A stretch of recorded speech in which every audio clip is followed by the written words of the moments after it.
Hello, Assalamualaikum. You are now watching GH News.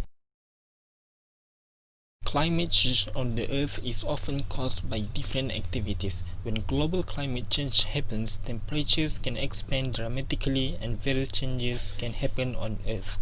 According to National Geographic, changes in 1 or 2 degrees are perceived to carry much value than just ordinary numbers, enough to cause pretty massive effects. Hence, the United Nations has agreed on addressing the issue of climate change, which is goal number 13. In the issue of climate change, Islam responded to this issue very well. There are some of guidelines and views according to Islamic jurisprudence. Therefore, to reduce the effect of climate change from becoming more severe, it can be overcome through policies and participation from all parties by following the concept of Sharia. This is because Sharia promotes a holistic concept that works in every aspect of human life, which enables us to cater problems that mainly cause human misconduct and ignorance. Next, we will be live with Khadijah Husaini in New Zealand. Assalamualaikum and hi everyone. I'm your host Nur Khadijah Husaini. Nature struck relentlessly in 2020 with record-breaking of deadly weather and climate-related disaster. With the most named storms in Atlantic, the largest ever area in California burned by wildfire, killer floods in Asia and Africa, and the hot-melting Arctic. 2020 was more than a disastrous year with pandemic.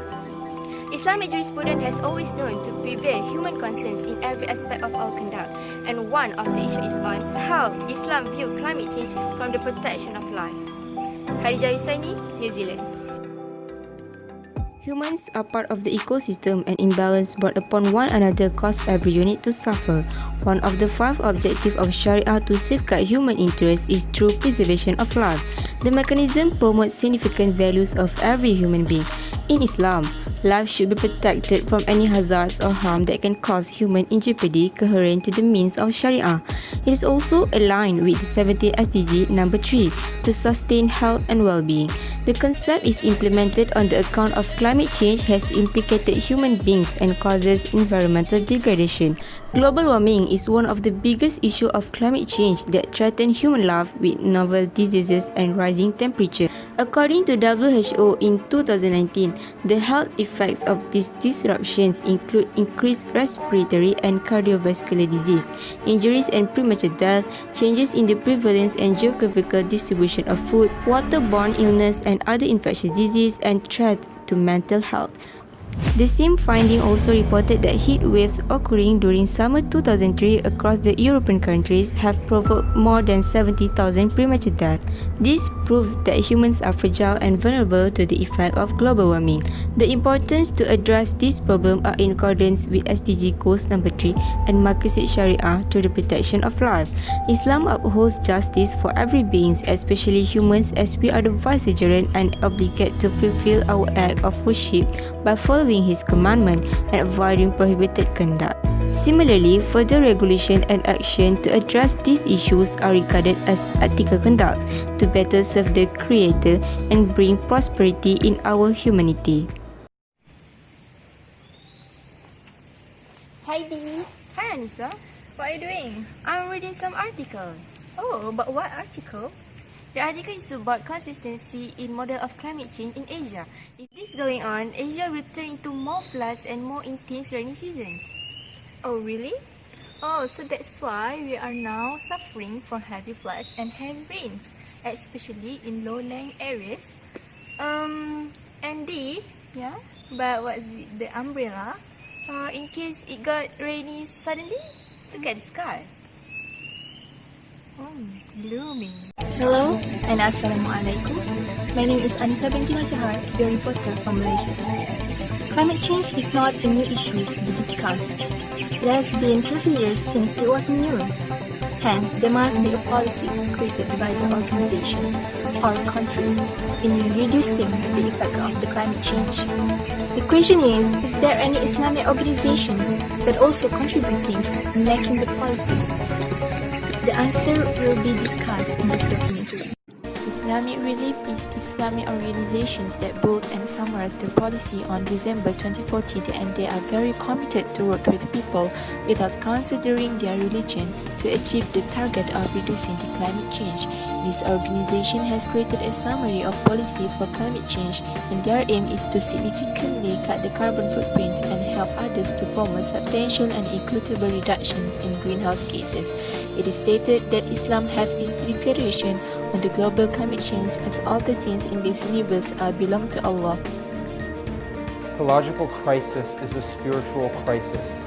It is signaling to us that we need to have spiritual evolution from egoism to altruism. Young people are going to be most affected by the changing climate. We have to rise up and demand change for our own future and the future of the world. In fulfilling the need of Goal 13 in SDGs, which is to take urgent action in combating impacts of the climate change, Islamic Relief gives the support to United Nations target, which is keeping the surface temperature of Earth to under 2 Celsius over the degrees. Assalamualaikum, I'm the reporter of Britain GH. So today I'm here at Taman Awam Nilai. The question is it too late for us to prevent the climate change from happening? The next 2 decades are the central efforts to address how we are combating the climate change in our world.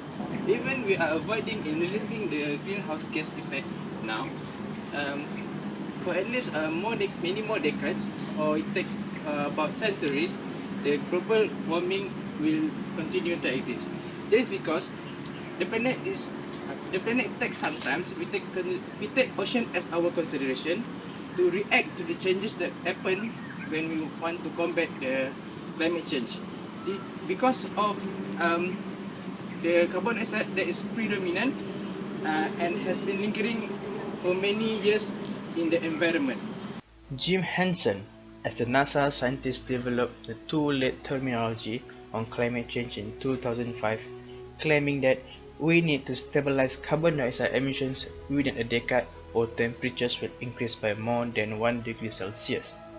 The IPCC built another guidepost last year.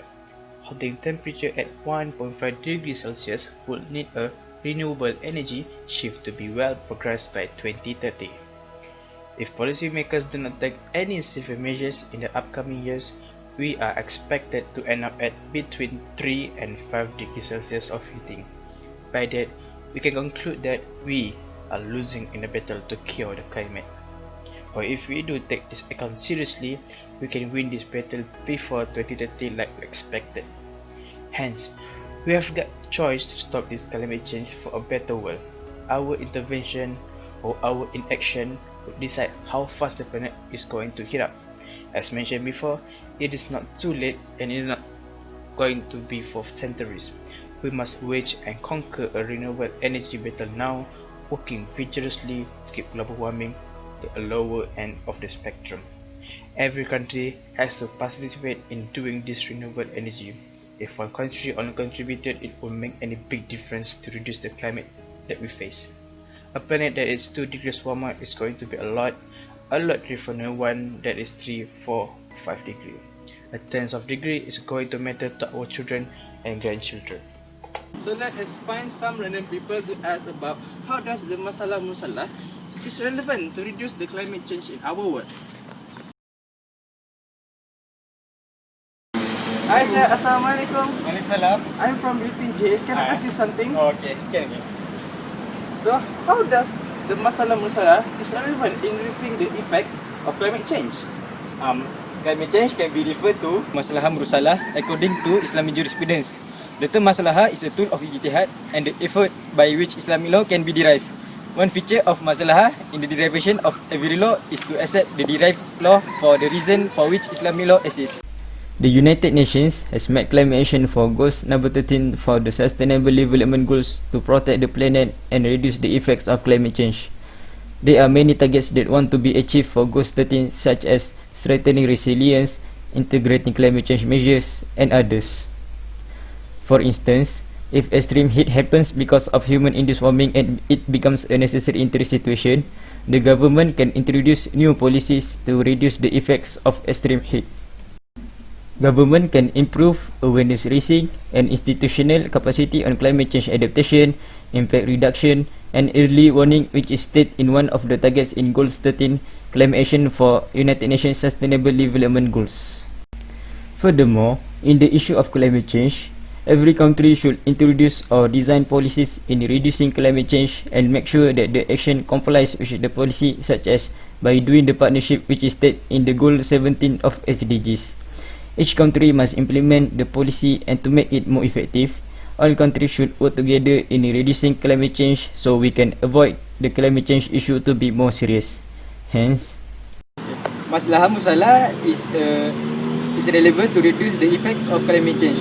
To protect these five fundamental interests under necessary interests, the government can introduce new policy that parallel with United Nations Sustainable Development Goals in order to make a world a better place by reducing the effects of climate change. Hello, Assalamualaikum. My name is Muhammad Afif and I'm your host today. Climate change is not a new problem that we are facing, while it usually becomes a hot topic that is discussed in many documentary programs. But the question is, does the climate change give an impact to human mankind? The climate change is a serious problem that we need to curb from now till forever. The reason is that climate change affects human mankind productivity and also their daily life. Since pandemic COVID-19 enveloped our world, the greenhouse gases has reduced for about 6% because many factories and industries are closed then. There are no gases released. We must keep this percentage of gas emission to keep decreasing year by year. Furthermore, climate change has affected society in terms of health, natural disaster, and also economy. Even though global warming may bring some localized benefits, such as fewer winter accidents, the overall health effects of climate change are largely negative. We will briefly explain the effect of climate change towards our society based on three terms, which is health, natural disaster, and economy. In terms of health, extreme high air temperatures directly contribute to death from cardiovascular and respiratory diseases, especially among the elderly. For example, in the heat wave of summer 2003 in Europe, more than 70,000 excess fatalities were reported. Furthermore, climate change also can trigger asthma, dengue, and etc. It is worrying for us because this disease is dangerous and can infect various layers of age. Globally, since 1960, the number of weather-related natural disasters recorded has more than tripled. This disaster results in more than 60,000 deaths per year, mostly in developing countries. Freshwater sources are likely to be affected by highly erratic rainfall trends. Lack of safe water can threaten hygiene and increase the risk of diarrheal disease, which annually kills more than 500,000 children under the age of 5. In terms of economy, climate change will cause productivity losses to exceed 2.2% of all working hours per year by 2030. If workers tend to be less productive, this will affect the economy in those countries.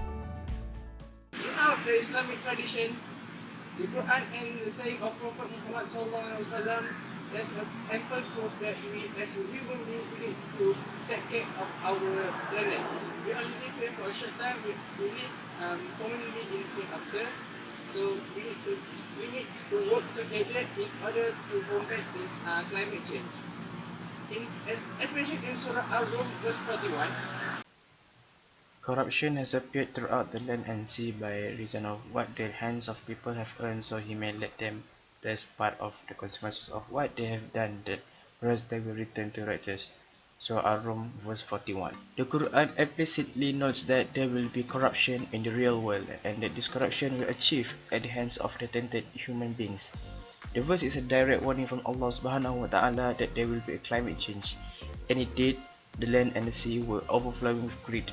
However, we have a chance to reverse what has happened if we consider the cause of climate change. We, as a vicegerent of Allah subhanahu wa ta'ala, have a responsibility to protect the earth and must actively participate in the fight against climate change.